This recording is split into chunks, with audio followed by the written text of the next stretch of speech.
Hi guys! So, napa-order ako. Sobrang late na.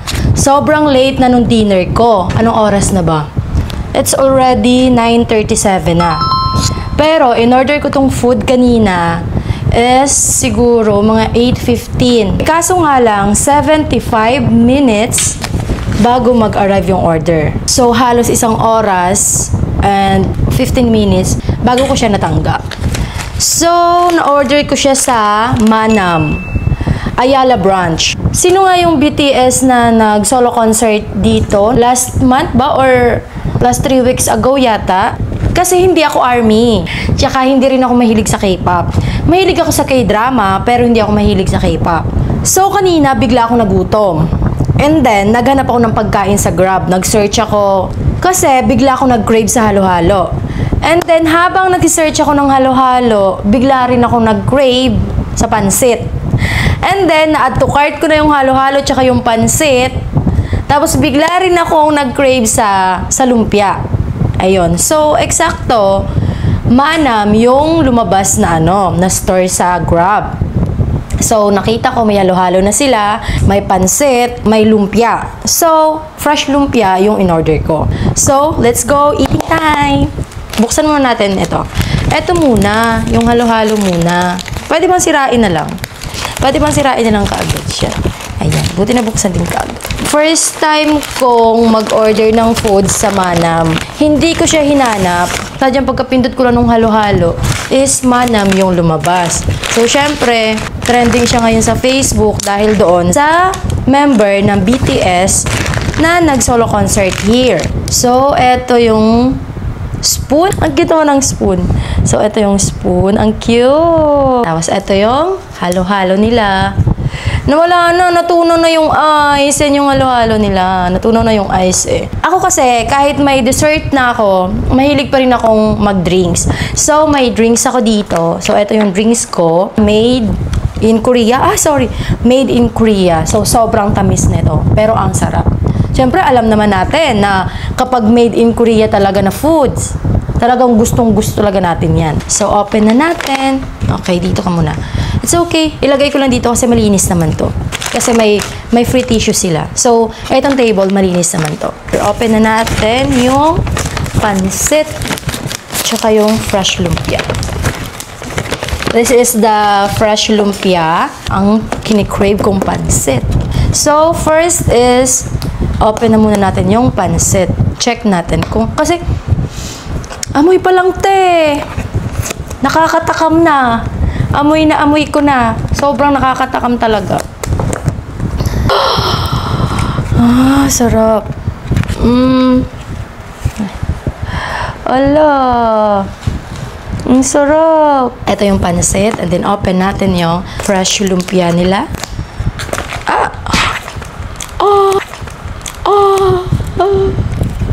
Ito yung sauce. This is the fresh lumpia. Isa lang pala siya.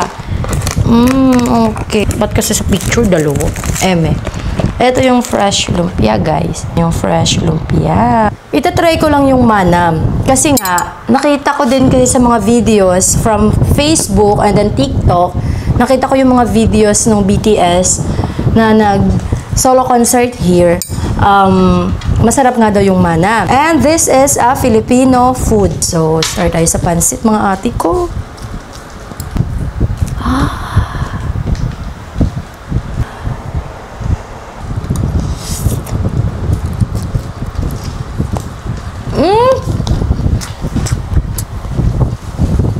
Sarap. Ang kagandahan lang niya kasi dumating siya sa akin is mainit pa rin siya. So, matagal na tanggal yung init niya. Pangalawang subo.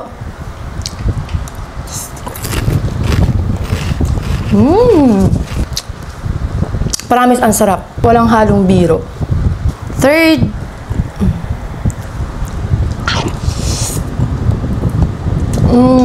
Ang sarap. Parang ayoko na mag-stop. Parang ayokong iwan tong pansit. Parang gusto ko siyang ubusin ngayon din. Ito yung pang-apat.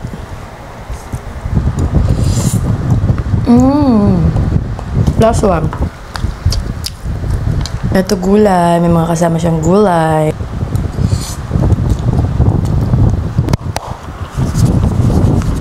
Sarap. So, yung pansit niya is 1 million over 10. 10 over 10. Drinks muna tayo. Hindi siya ganun katamis. Hindi siya katulad nung grapes flavor. Ito tamang-tama lang. Try naman natin ang... sorry. I'm so clumsy. So, try naman natin ang fresh lumpia. Ayan. Yung kitang-kita, yung paglagay ng sauce. Oh, grabe. Ang sarap. So, try na natin. First. Kasi baka matapon. First.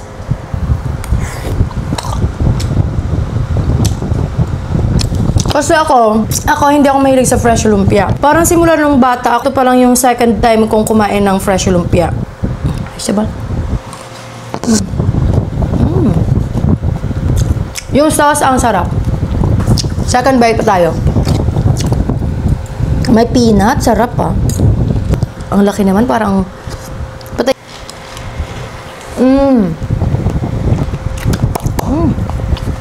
Sarap. So, next is ang pinakaunang na crave ko kanina. Halo-halo. Parang ang ano ko naman, ang kalat-kalat kong kumain. This is the head of the cup. And this is the cute spoon. Okay, haluin na natin. Hindi naman siya ganun kadami nung halo. Yung parang, ano lang din siya, yung parang normal lang natin nakikita na halo-halo ba sa mga restaurant. Kasi, di ba, may ubi jam talaga yan. Hindi naman ganun kadami yung halo niya. Ayan. Ito lang masasabi ko, hindi ganun kadami yung halo niya, normal lang. Tapos, parang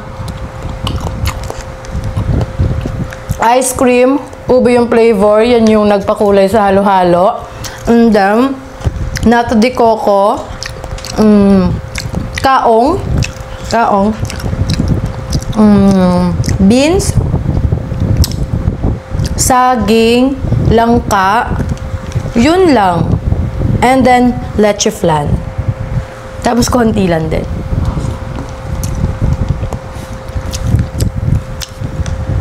8.5 over 10. Okay. So, yun lang. Bye-bye!